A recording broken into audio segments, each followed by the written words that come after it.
Hello, I am Paul. Disclaimer. Enjoy the video.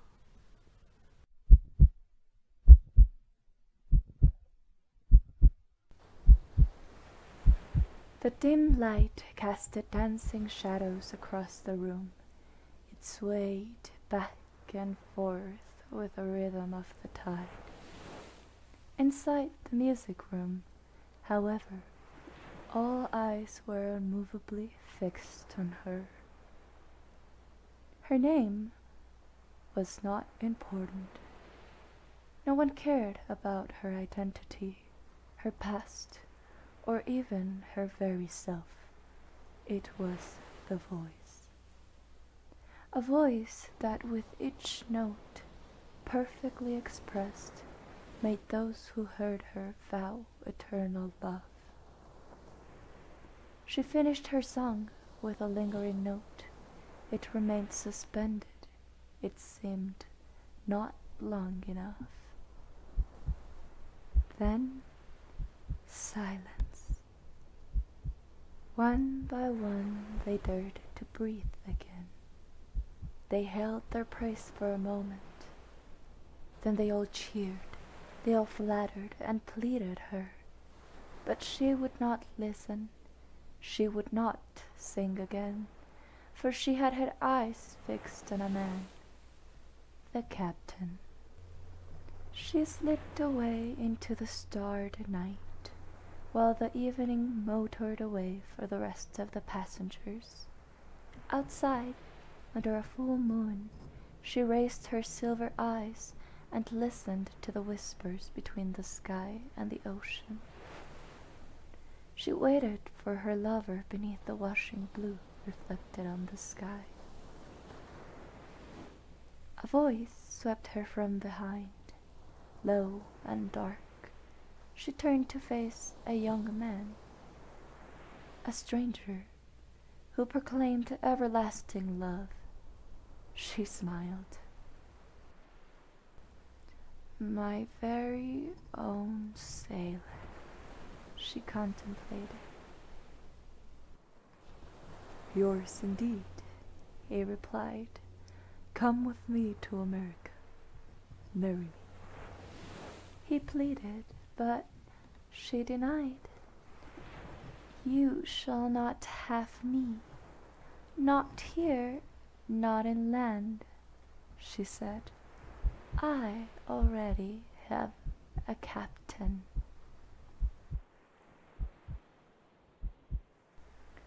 Raging waves of an offended man, he raised his hand and hit her hard.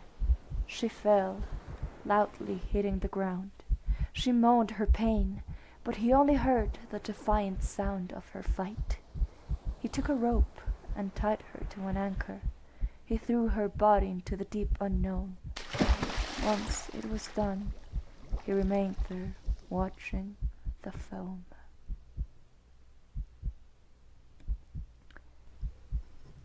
Time stopped as she sank deeper and deeper into the night. Water filled her lungs as her tears added to the sea salt. Waved moonlight caressed her skin. The ocean embraced her, welcomed her back. Her silky hair turned into coral spikes. Her smooth skin became scaled and dry. The rope no longer tied her legs, for they were already one, long and dark, with detaching chunks of human flesh, a tail formed breaking her human bones, fusing them. Her teeth grew sharp, and her eyes darkened as they adjusted to the light. She was home, at last. After centuries of not knowing her past, she was free to roam about, swim the oceans, sing and laugh. She was free from the pain of living a mortal life. But she was not free from the remains of the past. a memory remained, and so did anger, and so did rage. She opened her eyes to the wide sea. She turned her attention to the surface, though she could see only shadows. She crept under the boat. She pressed her nails like teeth to its side and held on as she began to sing.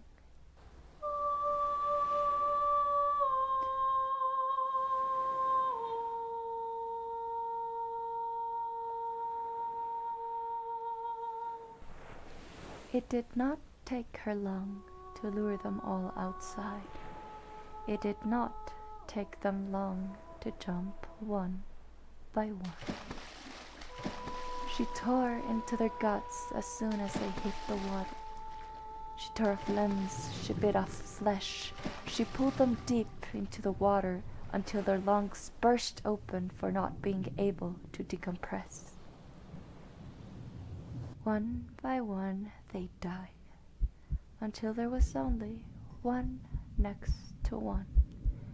Captain and sailor, lover and murderer, were swimming, terrified, trying to find their way back into the safety of the boat. But safety was not an option, and neither was life. She approached the men, swimming in circles like a shark. She pulled the sailor into the depths of the sea. She toyed with him. In her presence he could breathe. He could not drown. But he was blind and terrified of the dark water, and he knew he could do nothing to survive. He began to freeze. One by one his limbs began to lose sensation. She ripped them off, breaking the joints. No blood came out, only his gurgling screams. He was left a torso with a head, and then she got tired of the game. She ripped out his tongue, and blood came out. Soon sharks, fishes, and small creatures of the sea arrived to take a bite. They gathered around him. They chewed and sucked, all the while she watched with a smile on her face. Only a beating heart was left. She held it close to her chest. She felt the sailor's pain, the terror, and the regret, and she cherished each one of them. She swam towards the last one, her sharp nails directed at his chest. "My love, please," said the captain. As if trying to remember a voice she had heard in a dream, she stopped. "This is not you," he said. She got closer, her face so similar to the human one. She held a hand to his chest, not with her nails, but with her palm, and she felt the sadness, the love, and all the emotions she felt when she was alive. She kissed him, a kiss that drove him mad. He begged her not to leave him, to keep him forever. She smiled, and her hand closed on his heart. "Thank you," he said, and his body drifted into the depths of the ocean.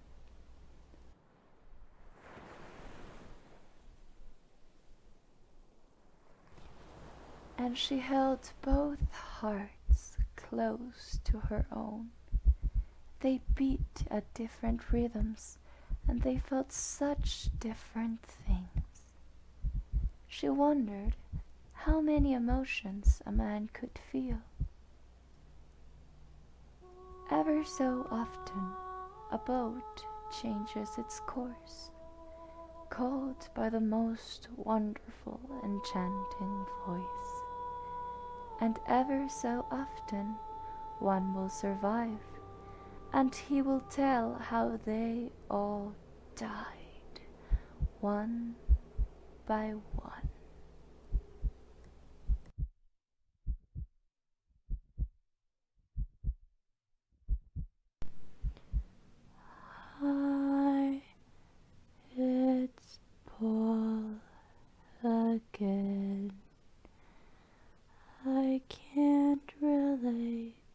the story.